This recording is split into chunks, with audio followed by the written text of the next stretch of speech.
भक्त कलसरिया सर और मेरे सामने उपस्थित मेरे शिक्षकगण, मेरे प्रिय विद्यार्थियों, आज मार्गशीर्ष मंथ शुक्ल पक्ष और द्वादशी है। आज के गीता जयंती पर्व पर ओम नमो भगवते वासुदेवाय नमो नमः।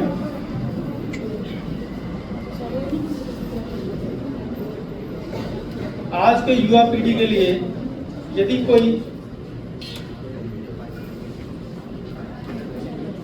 एक एप्रिसिएशन है, एक मोटिवेशनल कोई चीज है, तो है भागवत गीता। भागवत गीता एक ऐसा ग्रंथ है जो आज के युवा पीढ़ी के लिए सबसे ज्यादा जरूरी है, सबसे ज्यादा आवश्यक है। वो क्यों है? क्योंकि आज का युवा जो है सबसे ज्यादा डिप्रेशन में है, युवा होते हुए भी सबसे ज्यादा कष्ट में, संकट में है। वो उसके अंदर टॉलरेंस पावर नहीं है, वो धैर्य क्षमता नहीं रही, सहिष्णुता नहीं रही। इसलिए जो है आज के युवा को सबसे ज्यादा आवश्यकता है भागवत गीता को पढ़ने की।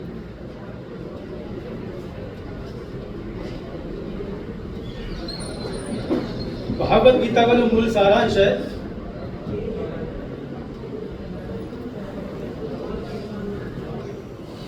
उसमें भगवान श्री कृष्ण ने बताया है कि यदि मुझे प्राप्त करना है, मेरे से साक्षात करना है,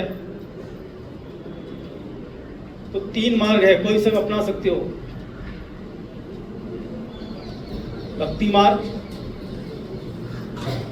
कर्म मार्ग, योग मार्ग।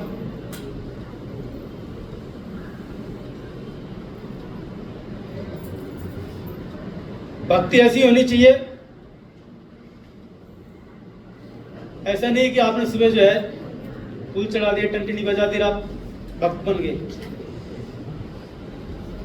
यदि भगवान को चाहना है, भगवान परमात्मा से साक्षात करना है, तो आपकी भक्ति होनी चाहिए मीरा जैसी, चैतन्य महाप्रभु जैसी।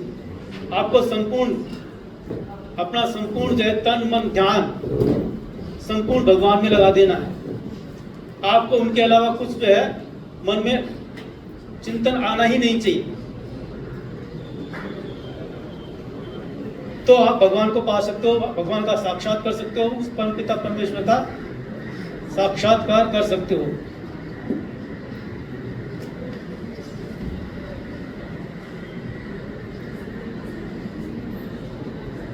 कर्म मार्ग भगवान श्री कृष्ण ने कहा है भागवत गीता के अंदर, आत्मनेव मन्यत कर्तारं सुख दुखियो। आप कर्म करिए, फल की चिंता मत करिए।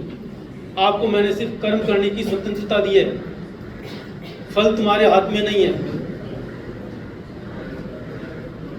यदि आप कर्म आकांक्षा से करोगे, राग से करोगे, इच्छा से, द्वेष से करोगे, तो फल उसका भोगना ही पड़ेगा।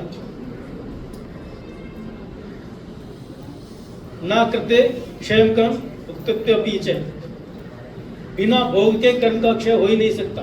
आप अच्छा कर्म करोगे तो भी आपको भोगना है, आप बुरा कर्म करोगे तो भी आपको भोगना है। इस जन्म में नहीं भोगोगे तो अगले जन्म में भोगोगे। आपका जीवन मरण चक्र चलता रहेगा।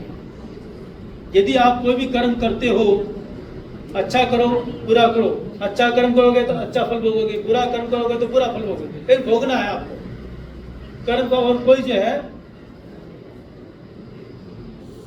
तीसरा रास्ता नहीं है कि अगर आप कर्म करते हैं तो आपको फल भोगना ही है।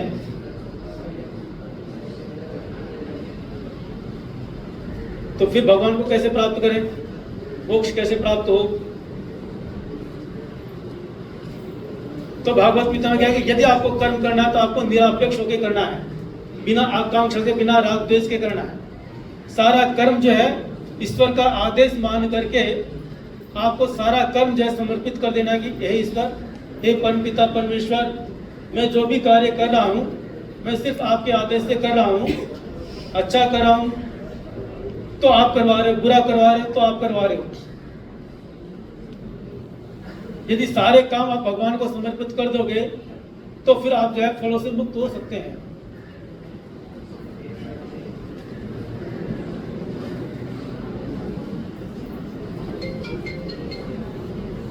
भगवान ने कहा है भागवत गीता के अंदर कि आपको कर्म करना है, फल की चिंता नहीं करनी, क्योंकि फल तुम्हारे हाथ में नहीं है, फल मेरे हाथ में है। लेकिन उन्होंने साथ में यह भी कहा कि यदि कर्म किया है तो फल मिलेगा, निश्चित रूप से मिलेगा। कब मिलेगा, किस रूप में मिलेगा, वो आप डिसाइड नहीं कर सकते।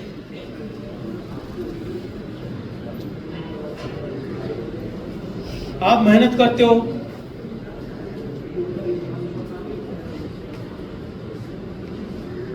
कोई पास होता है, कोई फेल होता है, कोई सिलेक्ट होता है, कोई नॉन सिलेक्ट नहीं होता है,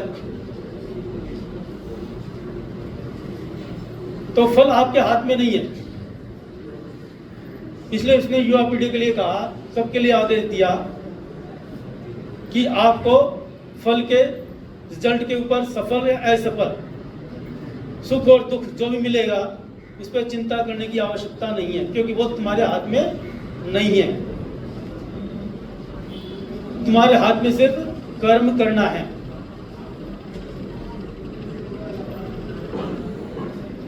आचार्य चरक ने भी कहा है, हेतु से ईर्ष्या,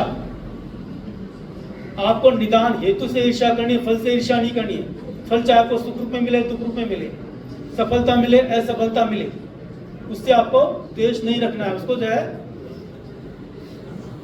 समभाव से एक्सेप्ट करना है। आपको ईर्ष्या करनी है तो आपको कारण से ईर्ष्या करनी है, हेतु से ईर्ष्या करनी है कि किस कारण से मुझे सफलता मिली, किस कारण से मुझे असफलता मिली, किस कारण से मुझे सुख मिला, किस कारण से मुझे दुख मिला।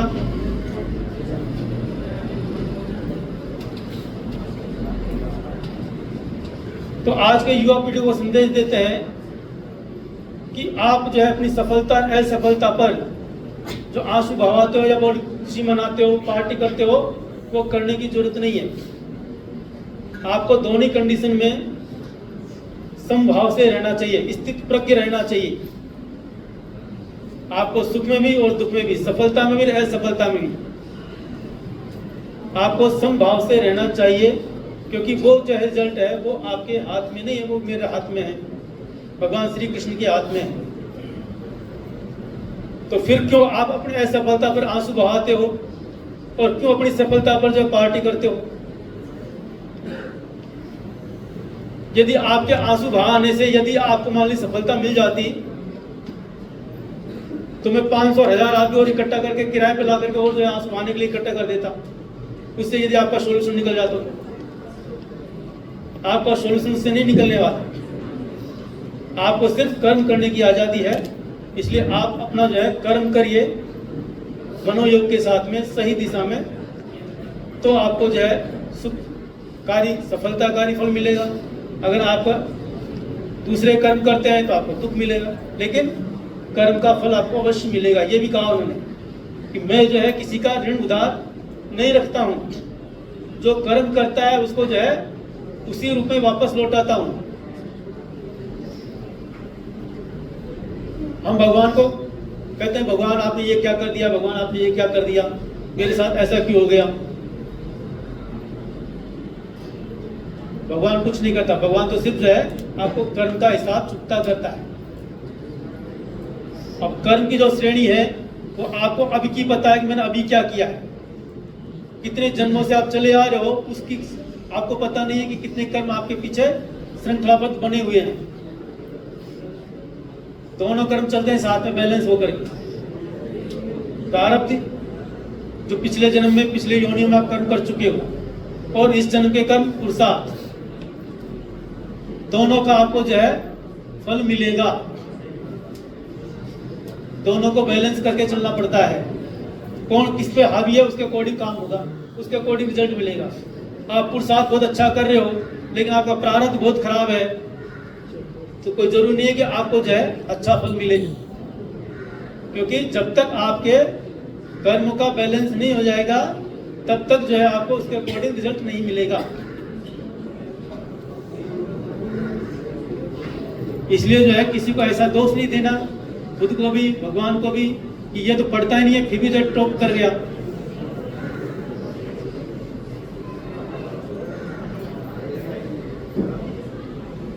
तीसरा मार्ग बताया उन्होंने, ज्ञान मार्ग, ध्यान योग। आप ध्यान के द्वारा मन संयोग समाधि के माध्यम से भी जो है भगवान को प्राप्त कर सकते हैं, भगवान का साक्षात्कार कर सकते हैं। यदि आप अपने मन को, श्लोक में भी आया था, यदि आप अपने मन को जो है नियंत्रित कर लेते हैं सभी चीजों से, सभी राग द्वेष से अपनी इंद्रियों को कंट्रोल कर लेते हैं, संयम कर लेते हैं, तो आपको स्वयं को अपने आप में भगवान का साक्षात्कार होगा, आत्मदर्शन होगा। भगवान क्या है? आत्मा ही भगवान है। सबके अंदर कृष्ण बैठा हुआ है, सभी के अंदर कृष्ण विराजमान है। आपको दर्शन करना है, और दर्शन तभी हो सकता है जब आपकी सारी इंद्रियां, कर्मेंद्रियां और मन पूरे संसार से विमुख हो जाए और आत्मा में केंद्रित हो जाए। वो तभी संभव है जब आप अपने मन को कंट्रोल कर पाएंगे। उसके माध्यम से भी जो है आप भगवान का साक्षात्कार कर सकते हैं, परमपिता परमेश्वर का दर्शन कर सकते हैं।